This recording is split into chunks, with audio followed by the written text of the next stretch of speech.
好，这边车是真小健康，这台是 Volvo XC60来升级 LVDS 的高清环境系统。那原车是有环境，那来乘用升级我们的 LVDS 的环境。那我们坐的位置呢都是原厂的位置。好，我们现在来看一下的就是我们的影像，这是我们的影像。那我们的轨迹线呢，它也都是水动的，来你看一下，我直接呢做转弯的动作，它都会跟着转。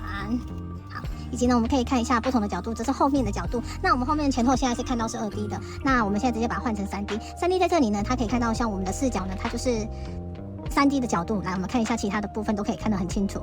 那后面也可以看一下，那这边也都是可以做点击的动作，都是非常的方便的。好，以及呢我们可以打下方向灯，那我们打下方向灯呢，它都也会跳入我们的对应画面，都是非常方便的。来看一下原厂的位置，来这是原厂的位置，就直接升级 LVDS 的环景系统的镜头。那这是前面的位置，以及呢我们另外一边的位置，